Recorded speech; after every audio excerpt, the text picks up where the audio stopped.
Hi guys, this is Neil. Welcome again sa aking channel. At ito ang part 8 ng Mastering Online Study Techniques, which focuses on leveraging technology effectively.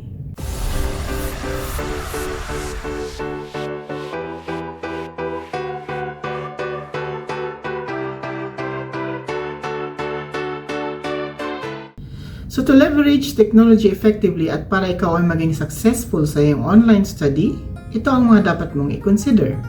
Una, choose the right tools for your learning needs. So kailangan mong i-identify kung saan yung gaps ng learning mo sa technology or technological applications. Kailangan mong i-identify or i-search or i-specify ang apps or mga technological platforms na magmamatch sa iyong study goals. O example dyan is meron yung sa Quizlet, meron yung sa mga web app like Anki, or yung ano yan, ang Anki kasi sa Quizlet is a flashcard app. Meron yung sinasabi na calendar planner sa Google Calendar yan. Hindi ako mahilig sa ganyang calendar kasi nagsusulat ako sa notebook. Pero sa email, doon ako naglalagay ng meeting. So, mostly ang calendar kasi sa online is ginagamit talaga to remind you or to put your schedule, lalo kung ikaw may mga meetings sa classes. So, Google Calendar yun ginagawa. And meron din yung focus tools like Pomodoro techniques. So, technique yan na hindi mo kailangan ng calendar. Kailangan mo lang siyang gawin na, for example, ang Pomodoro techniques is study for 30 minutes, rest for 5 minutes, study for 30 minutes, rest for 5 minutes. So, meron niyang tinuturo nung nagbigay ng training yung aming isa sa mga manager sa hotel, Pomodoro techniques. Pero, sabi ko nga, hindi ko alam kung ina-apply niyan sa sarili niya. Sana huwag niya makita itong video na ito na sinasabi ko yan. Pero wala naman yung pangalan niya. So, yun lang yun. Kasi, ako kasi, usually, ang sinasabi ko yan, kapag nagtuturo ako, fina-follow ko talaga kung ano yung tinuturo ko. Hindi yung tinuturo ko, sinasabi ko na ginagawa ko to, pero nakikita naman ng ibang tao na hindi ko ginagawa. Always remember that. So, isa yan sa mga advice ko sa'yo na isang online learner o isang learner, huwag ka magtuturo ng bagay na hindi mo ginagawa kasi pangit tignan. So, ako kasi never ako nagtuturo ng isang bagay na hindi ko ginagawa or hindi ko sinusunod. An additional is, huwag mo i-overwhelm yung sarili mo sa pag-limit ng kung anong tools ang ginagamit mo. Kung kaya mong gumamit ng multiple tools, sige. Kung kaya mong gumamit ng multiple process, go for it. For as long as ikaw ay may willingness sa sarili mo. Kasi, ang i-ensure mo dyan, kahit gaano pa karaming tools or application na ginagamit mo, important is, make sure na nag-fit in yan sa kung ano yung study goals mo at course requirements mo. Kasi baka yung apps naman is na over na din or yung tools is na over na, hindi mo na ma-focus kung ano yung dapat mong gawin sa pag-aaral mo. So, kailangan mo rin maging maingat tungkol dyan. So, dito tayo sa number 2, or the second thing to consider is organize your digital study materials efficiently. So, digital study materials or digital filing. So, example is the Google. So, Google filing. Huwag ka mag-file sa isang folder na halo-halo yan. Kailangan mo siyang i-label. Or kahit sa desktop mo, kailangan mo siyang i-label. Or kahit sa notebook mo, kailangan mo siyang i-label. Huwag ka mag-file ng kagaya ng isang ka-workmate ko. So, ito na naman tayo kwento about workmates, about people. Which is, ano naman to reality. Hanap ako ng hanap dun sa file niya kung saan niya dinlagay. Yung pala nilagay niya sa drive niya. Nilagay niya sa, yung tawag dito, kung may Google Drive, meron yung Microsoft Dropbox or Microsoft Drive sa application ng isang workplace. Doon niya pala nilagay yung kanyang file. Tapos sinasabi niya sa akin, sinave ko. Bakit hindi mo mahanap? Yung pala dahil nasa web siya. Wala doon sa desktop. So, isa yun sa mga important kasi ang pag-organize kasi yan ng filing. So, pag-organize ng filing, kung may tamang labeling ka, kung may tamang application ka, or kung may tamang assignment ka ng mga folders and files, hindi ka mahihirapan. Kagaya ko, sa pag-aaral ko, meron dito yung diploma in HRM or Hotel and Restaurant Management. Next dyan is diploma in Engineering Level 4. Next is, hindi pa pala, BSBA. Kasi nauna yung HRM ko bago mag-BSBA. Then after BSBA, Diploma in Engineering Level 4. Then after level 4, Diploma in Engineering level 5. Then after that, Master in Engineering Management. Then after that, yun yung MBA na. Kasi bakit ko ino-organize ng ganun? Dahil para alam kong titignan yung sequence, kung ano yung kailangan ko na file. Kung doon ba ako sa masteral, kung nandun ba ako sa MBA, kung nandun ba ako sa BS. Kasi it is labeled according to the number kung ano yung nauna na kinuha ko. Yun yung isa sa mga example ng organizing the filing. So number 3 to consider is utilize interactive and multimedia resources. So, minsan kailangan mo kasi mag-take advantage ng mga videos o sa mga simulations or podcast na papanood mo kasi to make your learning more engaging. So, minsan kasi nagbabasa ka at kailangan mo ng references from a video or a podcast. So, kailangan mong gawin yan.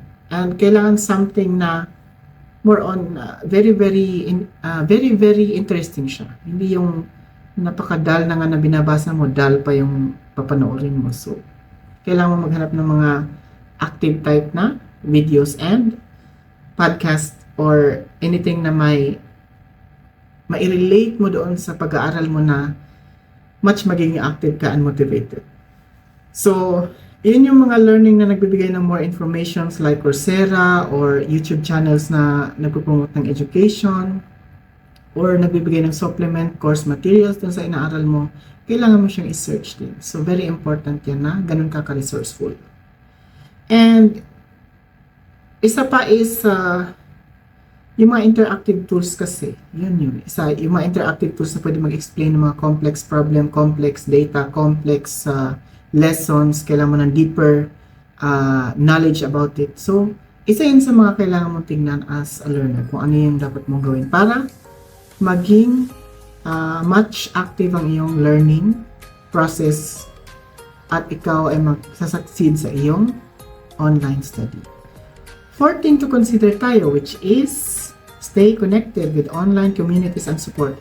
Yes, kasi sa akin din, sa school pa lang, sa online support, lagi talaga akong connected sa mga yan. Kung once and twice in a month ako nag-a-ask ng support, hindi naman just to ask support, kundi just to check lang kung sila pa ba ay nandoon, hindi ba sila missing in action, kung kailangan ko ba siya ngayon, nandiyan ba siya bukas, nandiyan ba siya next day, para alam ko din i-measure kung kailan sila nagre-reply sa isang inquiry ko and kailan sila missing kapag kailangan ko sila doon sa problem ko doon sa aking inaaral. So, marami kasi yung student na suddenly manghingi na lang ng tulong sa school or sa online support ng school, which is hindi naman siya dapat ganun. Kailangan, kahit hindi mo kailangan ng tulong, kailangan mo pa rin i-check from time to time kung nandoon ba sila, kasi para at least aware ka na, kapag nag-send ako ngayon, magre-reply siya after 3 days. So, pag may kailangan ka,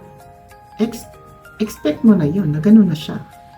Yun. Kasi, one thing to say is that, hindi kasi lahat ng time din, mabilis na mag-reply yung professor, yung instructor, hindi sa lahat ng panahon yan. Kasi ako, marami na ako napunta na online school, marami na ako napag-enrollan. So, akala ko noon sa AMA Ed is ganyan, matagal, mga 3-4 days talaga. O minsan 1 week pa kapag worst, na talagang wala yung professor mo at busy siya. Sa ibang school din, sa UK pa yung school ko na isa, umaabot din ng 1 week, ganun din.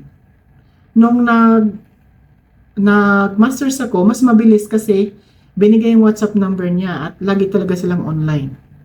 So within 1 to 2 days, meron ng reply. Pero ang cost naman nun, trust me, malulula ka. Kasi mahal talaga.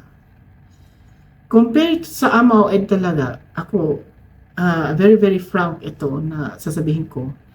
Ang compare sa AMA Ed kung saan ako nag-aral ng masters, kaya ako bumabalik sa AMA Ed for MBA kasi ang laki ng binayaran ko ng masters in engineering management ko, which cost almost, sandali lang, asan ba yung cellphone ko? Kasi para makapagbigay lang tayo ng information, ika-calculate lang natin yan. So, gagawa rin kasi ako ng video about dito. I-share ko rin yung vlog about my masteral kasi nga mag-open ako ng aking package na yung sa certificate or diploma ng master's galing sa school. So, yun ay umabot ng 2,800 real. Lahat-lahat yan times 150. So, roughly nasa ano yan, kasi ang hindi ko pa nakuha yung pinaka kasi yan. Nasa 2,600 to 2,800 yun. So, ilagay natin ng 2,600. Yun yung lahat-lahat ng ginastos ko. Yung 2,600 real, ilagay natin ng ganun kasi yun yung estimate. Nasa roughly 390,000 yun. Yung 9 months ko na masterat. So, ganun siya kalaki. And, kahit ganun siya kalaki, trinay ko pa din talaga na matapos kasi nga gusto ko siya matapos. Dahil gusto kong bumalik ng MBA bumalik for MBA sa AMAOED. So, yun yung aking isa sa mga tinatry kong matapos siya. Tatapos siya nung June this year. So, June, July, August, September. Ngayon na-receive ko na yung aking master's diploma. So, abangan nyo ito sa next vlog or other vlog ko about my official master's degree from GMU Italy.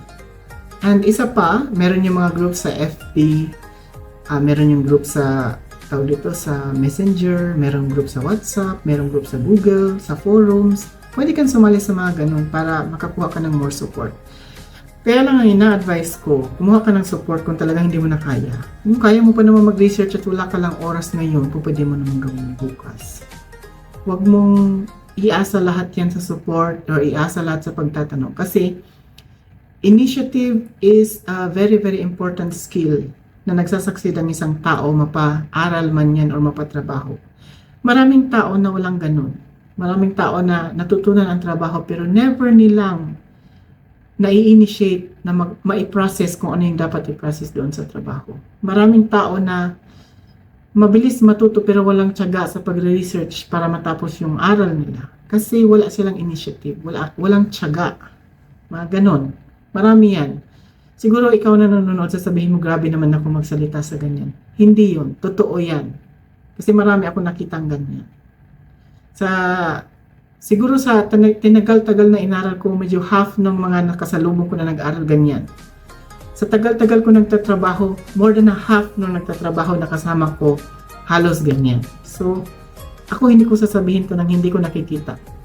Hindi ko sasabihin yung mga fact na yun nang hindi ko alam at hindi ko napatunay na tama. So, kailangan nating matutunan yung pagkakaroon ng initiative. Kahit sa sister ko or sa pamangkin ko na pinag-aaral ko, sinasabi ko lagi sa kanila, kailangan mo magkaroon ng initiative. Example is, magre-report yan sa mother ko or magre-report yan sa akin kung nasaan na siya. Hindi mo kailangan tanungin yan. Ganon din sa pamangkin ko, magre-report yan. Kasi initiative na nanggaling doon sa mga tao na yon na tinuturo ko sa kanila is a very important dahil hindi ko kailangan i-track kung nasaan sila dahil bukas makalaw mag-message yan, kuya, nandito po ako sa ganitong lugar kasi meron po kami practice para sa aming intrams. Kuya, nandun po ako sa ganitong lugar sa ganitong oras kasi may ganyan po kami. Nag-meet kami ng kaklase ko dahil may project pong tinapos. So sila na mismo ang nagkukusa na magsabi ko na saan sila. So, yun yung example dun sa initiative na yun. Hindi mo kailangan i-chase ka ng mga tao para makuha mo lahat makuha nila yung information galing sa'yo at hindi mo kailangan na i-chase mo yung tao para makuha yung learning na gusto mo or idea na gusto mo. Pwede mong i-search mo na bago ka magtanong. Kasi ang searching or researching is one way to say na nakakuha ka ng idea pero ang pagtatanong is to verify the idea. So, yun. Minsan ganyan ako. So, yan yung isa sa mga factors na kailangan mo i-consider sa part niya. So, online community support or community support, lahat yan. Nabibilong din dyan.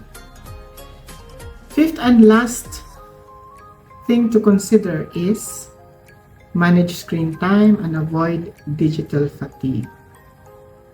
So, kailangan mo i-set yung limit on how you spend staring the screen to prevent burnout. So, baka naman nag-aaral ka, may pinapanood ka dito. Nanonood ka dito habang nagbabasa. Nanonood ka ng Korean novela. So, Korean novela. Nandun yung TV sa likod ko. nanonood ako ng action star movie ni sino yung sikat noon, si ano yan. Well, let's say si sino bang action movie ngayon? Si Coco Martin kamo. Pinapanood ko dun habang nag-aaral ako. So dahil pinapatay si Coco Martin, nadala ako sa emosyon doon sa kanyang ano ba 'yun? Sa FPJ ang probinsyano ba 'yon? Yung hindi ko kasi masyado pinapanood yan, nakikita ko lang sa commercial. So just to share lang kung dapat mong i-manage ba yung screen time sa ganyan o hindi. So, ang style kasi niyan, kung ikaw may manonood ng ganyan, something na hindi na related doon sa iyong pag-aaral, kailangan meron siyang time to allocate na. Sige, manood ka kay idol mo siya. O manonood ako kasi idol ko siya this time. Kailangan mo i-move yung focus ng pag-aaral mo doon sa focus mo doon sa idol mo. Dahil yung idol mo, i-idolize mo yan, hindi yan magpapayaman sa'yo. Kasi hindi kanya sagutin or hindi niya sagot yung magiging future mo. So, kailangan alam mo kung kailan mo dapat i-idolize yung mga tao at magsayang ka ng oras sa kanila. Kailangan alam mo rin kung kailan ka dapat magsayang ng oras para mismo sa growth mo as an individual. So, yun. Kasi ako, alam ko ibinabalance ko yan kasi lalo ako, yung sa example dyan is yung Pomodoro technique. So, paano ko ginagamit yan? Studying for 1 to 3 hours and then resting for 15 minutes and then come back again to study, and meron akong certain day to take my off from study. Even meron din akong off for work. Meron akong off talaga for study, yung may time na hindi ako nag-aaral. So, yun. Kailangan mo kasing gawin yan kasi para clear yung mind mo, hindi yung nasisira lang ang ulo mo dahil sa kaka-aral, nasisira ang ulo mo dahil kaka-stress out, nasisira ang ulo mo dahil sa kaka-idolize ng mga tao sa paligid mo na out naman doon sa iyong goal to finish your study or finish kung ano man yung gusto mo matapos sa iyong pag-aaral. And one more thing, doon sa pag-aaral, kapag nag-aaral ka, iwasan mo na mag-aral sa isang sobrang liwanag or sobrang dim na light. Kailangan focus. So, ganun nga sinasabi ko, ako nag-aaral nandito lang yung ilaw. Hindi yung nandoon sa likod ko, nandito sa taas, nandito sa kabila. Kasi pag marami ka nakikita pa nag-aaral ka, distracted. Yun lang yun. So, dito lang yun sa pag-vlog, maraming light kasi kailangan ko makita yung sarili ko. At kailangan niyo akong makita. So, yun lamang po for this chapter. Please don't forget to comment again and ask kung meron ka mga questions sa vlog na ito. Paki-like na rin and subscribe sa aking channel and paki-share na rin itong mga ideas sa mga friends or acquaintances nyo. Thank you for watching. See you on my next online educational vlog. Bye!